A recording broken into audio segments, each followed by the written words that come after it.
Writers हैं उनके मुताबिक हर जंग की इब्तदा जो है वो पाकिस्तान से हुई थी और हर जंग में पाकिस्तान को इस वजह से नुकसान उठाना पड़ा और वो सारी जंगें पाकिस्तान आ रहा। हमारी प्रायोरिटीज़ मिसाइल हैं, हमारी प्रायोरिटीज़ जंग है, हमारी प्रायोरिटी कश्मीर है, हमारी प्रायोरिटी तो तरक्की है ही नहीं। सही बात है। इंडिया की जो पॉलिसी है वो को एग्जिस्टेंस की पॉलिसी है, यानी कि जियो और जीने दो। इंडिया एक वाहिद मुल्क है मेरे ओपिनियन में जिसको दुनिया का किसी भी कंट्री को इंडिया से कोई खतरा नहीं है। बस सुनाएगा क्या, काम करने दे। अनफॉर्चुनेटली पाकिस्तान की पॉलिसी है कि हमने जीना है और आपका कोई हक नहीं है जीने का, किसी का कोई हक नहीं है, सिर्फ मुसलमानों का हक है। मुसलमानों में भी एक फिरके का हक है। शाबाश बेटा। सर आज का बेसिकली क्वेश्चन मेरा आपसे ये है कि अगर हम बात करें पाकिस्तान की एक्सपोर्ट इंपोर्ट मैन्युफैक्चरिंग पे, आपको पता है कि मैन्युफैक्चरिंग लोकल मैन्युफैक्चरिंग बिल्कुल ज़ीरो है। हम सुई तक चाइना से लेते हैं, सुई तक हम चाइना की इस्तेमाल कर रहे हैं। अगर हम बात करें चाइना की तो चाइना एक सुपर पावर है जिसको अभी तक कोई भी बीट नहीं कर पाया है, लेकिन उस दौर में इंडिया लगा हुआ है। इंडिया स्टील किंग के जो है मार्केट में वो नंबर 2 पर आ गया चाइना के बाद, और न सिर्फ मैन्युफैक्चरिंग बल्कि एक्सपोर्ट करना शुरू कर दिया। और 2023 में एक रिपोर्ट आई है, उसका कहना है कि 2023 में 2200 बिलियन की जो है वो मैन्युफैक्चरिंग करके एक्सपोर्ट करेगा स्टील में। क्या रीज़न है? सब कॉन्टिनेंट से अलग होने के बाद हम लोगों ने अपने आप पर तवज्जो नहीं, पाकिस्तान प्लेट में मिला वैसे ज़ाया कर रहे, क्यों? देखिए मैडम, मेरे ख्याल में ये जो आपका क्वेश्चन है ना, मैन्युफैक्चरिंग और लोकल मैन्युफैक्चरिंग हमारी है नहीं और हम जो है वो इंपोर्ट एक्सपोर्ट में भी बहुत पीछे रह गए।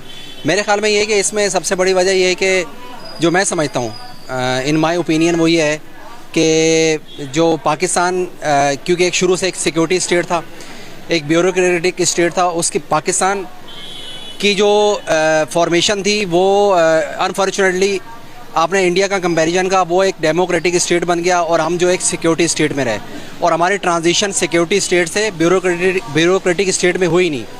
उसमें फिर मार्शल लॉ आ गए, फिर हमारा जो पूरा एक पॉलिटिकल निज़ाम है वो ब्रेक डाउन हो गया। सर हुई नहीं या हमने करनी नहीं चाहिए? नहीं, इसमें बहुत सारे वजूहत हैं कि कुछ हमारी हिस्ट्री में भी पाकिस्तान में जो हिस्ट्री पढ़ाई जाती है, मेरा ये पर्सनल व्यू है क्योंकि मैं हिस्ट्री का भी तालिब इल्म हूँ। मेरा पर्सनल व्यू है कि जो हिस्ट्री पढ़ाई जाती है ना 47 की, वो बिल्कुल ही गलत है, वो बिल्कुल झूठ पढ़ाया जाता है हमें। ठीक है, फिर बात ये है कि फिर 47 से आगे चले तो फिर माशाल्लाह आगे हमें एक डेमोक्रेटिक स्टेट बनना था। अगर हम डेमोक्रेटिक स्टेट बन जाते तो फॉरेन डायरेक्ट इन्वेस्टमेंट पाकिस्तान में होती। अब क्योंकि यहाँ सिक्योरिटी के इश्यूज़ इतने ज़्यादा थे, हम सिक्योरिटी में रहे, हम पाकिस्तान दुनिया की यानी कि सब एटॉमिक पावर बन गया, लेकिन हमारा जो बेस है, जो रूट्स हैं, वो हम पीछे रह गए, मैन्युफैक्चरिंग में पीछे रह गए। फॉरेन डायरेक्ट इन्वेस्टमेंट पाकिस्तान में बिल्कुल नहीं है। इंडिया में फॉरेन डायरेक्ट इन्वेस्टमेंट इस वजह से है कि इंडिया की जो पॉलिसी है वो को एग्जिस्टेंस की पॉलिसी है, यानी कि जियो और जीने दो। इंडिया एक वाहिद मुल्क है मेरे ओपिनियन में जिसको दुनिया का किसी भी कंट्री को इंडिया से कोई ख़तरा नहीं है। उसकी वजह यह है कि इंडिया की शुरू से यही पॉलिसी रही है, जियो और जीने दो को एग्जिस्टेंस की पॉलिसी है और को एग्जिस्टेंस मिडिल ईस्ट की भी को एग्जिस्टेंस की पॉलिसी, पूरी दुनिया की यही पॉलिसी। अनफॉर्चुनेटली पाकिस्तान की पॉलिसी है कि हमने जीना है और आपका कोई हक नहीं है जीने का, किसी का कोई हक नहीं है, सिर्फ मुसलमानों का हक है। मुसलमानों में भी एक फिरके का हक है। तो हम इन सब मसाइल में पड़े रहे, ठीक है, हम तरक्की की साइड पे गए ही नहीं और वो हमारा जो कंट्री है वो बहुत ज़्यादा पीछे रह गया। साउथ एशिया में हम पीछे रह गए। तो बात ये है कि अगर हम इंडिया की तरह, मैं सिर्फ इंडिया की कंपैरिजन कर रहा हूँ, मैं साउथ एशिया की नहीं कर रहा, अगर हम इंडिया की तरह पाकिस्तान की भी ये भी पॉलिसी बन जाए, अभी भी बन जाए, 2022-23 में बन जाए कि जियो और जीने दो, अगर ये बन जाए तो हमें foreign direct investment middle east से भी मिल सकती है, मुसलमान ममालिक से भी मिल सकती है, हमारी इंडस्ट्री ग्रो कर सकती है, हम एग्रीकल्चर में भी बहुत ज़्यादा आगे जा सकते हैं। हालांकि एग्रीकल्चर में भी गंदम हम इंपोर्ट करते हैं, बाहर से मंगाते हैं, चीनी हम बाहर से मंगाते हैं, आलू हम बाहर से मंगाते हैं, ठीक है। तो हम वजह यही कि हमारी जो पॉलिसीज़ है ना, पॉलिसीज़ जो है हमारी, वो हमारी सारी इनसिक्योरिटी पे बेस हैं। हमारा पाकिस्तान को हम पाकिस्तानियों को ये बताते हैं कि हम इनसिक्योर स्टेट है, हम हालत जंग में, हालांकि ऐसा कुछ भी नहीं है, ठीक है। तो वो जाहिर बात है, जब तालिब इल्मों को और पाकिस्तानियों को हम ये बताते हैं कि हम एक इनसिक्योर स्टेट हैं, तो जाहिर बात है हम खर्चा भी सिक्योरिटी पे करते हैं, ठीक है। तो हम आर्म फोर्सेस पे ज़्यादा पैसे लगाते हैं, इधर इंडस्ट्री पे, मैन्युफैक्चरिंग पे, लोकल जो हमारी सनत है उस तरफ तो पैसा लगता ही नहीं। हमारी वो प्रायोरिटीज़ ही नहीं है। हमारी प्रायोरिटीज़ मिसाइल हैं, हमारी प्रायोरिटीज़ जंग है, हमारी प्रायोरिटी कश्मीर है, हमारी प्रायोरिटी तो तरक्की है ही नहीं। और पाकिस्तान की तरक्की शायद प्रायोरिटी कभी होगी ही नहीं, क्योंकि मैं नहीं समझता कि पाकिस्तान में ऐसा कभी कोई कल्चर आएगा या कोई पाकिस्तान इस तरह के प्रोग्रेस करेगा या वो को एग्जिस्टेंस की पॉलिसी बनाएगा। पाकिस्तान मेरा मुल्क है, मुझे मोहब्बत है पाकिस्तान से, लेकिन अनफॉर्चुनेटली पाकिस्तान एक वाहिद मुल्क है जो इस्लाम के नाम पे बना है, और एक इसराइल है जो मज़हब के नाम पे बना है।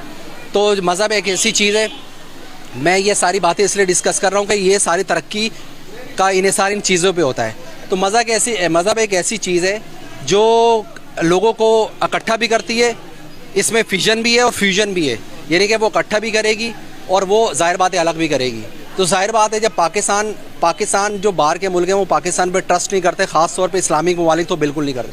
हमारे नेबर ही ट्रस्ट नहीं करते तो फिर यूरोप क्या ट्रस्ट करेगा। सर आपने कहा है कि इंडिया की एक पॉलिसी है जियो और जीने दो, ये बात सही क्या आपको लगता है फिर पाकिस्तानी तो कहते हैं कि वो जंग करना चाहते हैं, वो जंग करेंगे, वो कश्मीर के लिए जंग करेंगे, इवन कि ये भी कहा गया है, हम लोगों को हिस्ट्री में पढ़ाया गया है कि जो भी जंगें हुई शुरुआत इंडिया ने की है, पाकिस्तान ने नहीं की। क्या ऐसा सच है?